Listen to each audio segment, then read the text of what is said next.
Welcome to Papa's Pulpit. Today we embark on a detailed journey through one of the most complex and captivating narratives from the book of Genesis. Our story begins with the arrival of Jacob and his family in Egypt. Joseph, once sold into slavery by his jealous brothers, had risen to become the prime minister of Egypt. During a severe famine, Joseph's brothers came to Egypt seeking food, unknowingly fulfilling his prophetic dreams.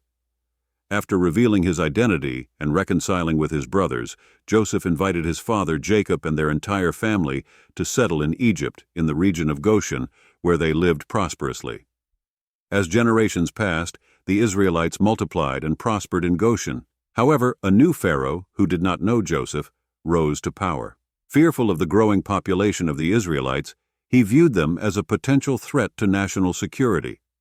To curb their growth and power, he enslaved the Israelites, subjecting them to harsh labor in the construction of cities like Pithom and Ramesses. Despite the brutal conditions, the Israelites continued to multiply. In response, Pharaoh issued a cruel decree. Every newborn Hebrew boy was to be thrown into the Nile River.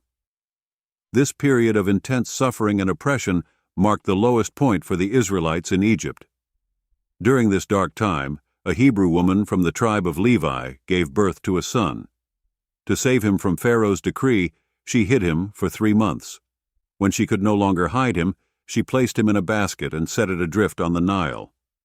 Pharaoh's daughter discovered the basket and, moved by compassion, adopted the child, naming him Moses. Unbeknownst to her, Moses' biological mother was hired to nurse him, ensuring he grew up knowing his heritage. As Moses grew, he became aware of the suffering of his people. One day, he saw an Egyptian beating a Hebrew and, in a fit of anger, killed the Egyptian. Fearing for his life, Moses fled to the land of Midian, where he started a new life as a shepherd and married Zipporah, the daughter of Jethro, a Midianite priest. Years passed, and the cries of the Israelites reached God. One day, while tending his flock, Moses encountered a burning bush that was not consumed by the flames. God called out to him, instructing him to return to Egypt and lead the Israelites out of bondage. Moses returned to Egypt with his brother Aaron, who would act as his spokesperson. They confronted Pharaoh, delivering God's message, "Let my people go." Pharaoh's heart was hardened, and he refused, leading to a series of devastating plagues upon Egypt. Water turned to blood. The Nile River turned to blood, killing fish and making the water undrinkable. Swarms of frogs invaded Egyptian homes. Lice, dust turned into lice, afflicting humans and animals. Swarms of flies tormented the Egyptians. Livestock disease, a severe plague killed the Egyptians' livestock. Painful boils afflicted the Egyptians. Hail, a devastating hailstorm destroyed crops and livestock. Locusts, swarms of locusts consumed the remaining crops.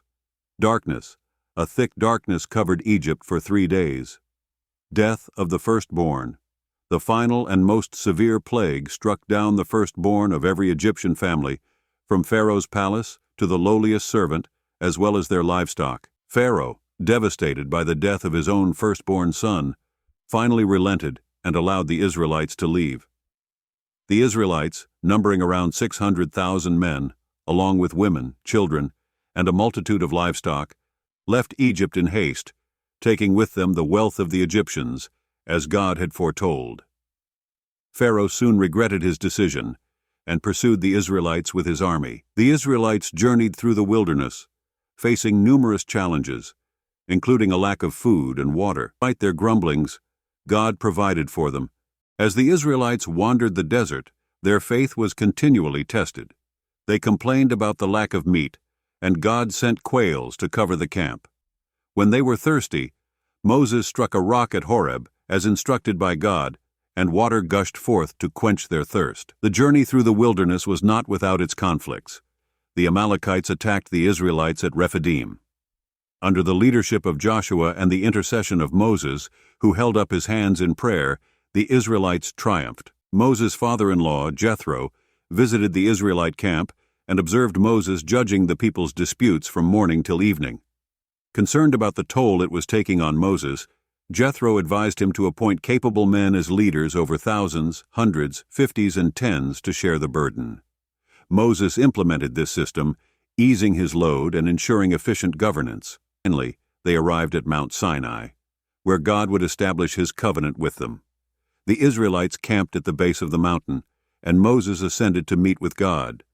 There, amidst thunder and lightning, God delivered the 10 Commandments, the foundation of his covenant with Israel. The laws given at Sinai were not just rules, but guidelines to help the Israelites live in a way that was pleasing to God. Despite witnessing God's power and receiving his commandments, the Israelites' faith wavered. During Moses' prolonged stay on the mountain, the people grew impatient and persuaded Aaron to make a golden calf, which they worshipped as their god. When Moses descended and saw their idolatry, he shattered the stone tablets in anger. After interceding for the people, God forgave them, but there were consequences for their disobedience. God instructed Moses to build the tabernacle, a portable sanctuary where he would dwell among his people. Detailed instructions were given for its construction, including the Ark of the Covenant, the altar, and the priestly garments. The tabernacle was a physical representation of God's presence and a place for the Israelites to offer sacrifices and seek atonement. The story of the Israelites in Egypt is one of faith, perseverance, and divine intervention.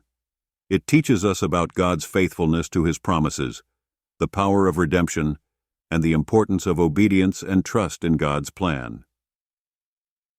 Despite the suffering and challenges, the Israelites' deliverance from Egypt stands as a testament to God's unwavering commitment to his people. Thank you for joining us on this journey through one of the most pivotal stories in the Bible. Stay tuned to Papa's Pulpit for more in-depth explorations of biblical narratives and their timeless lessons.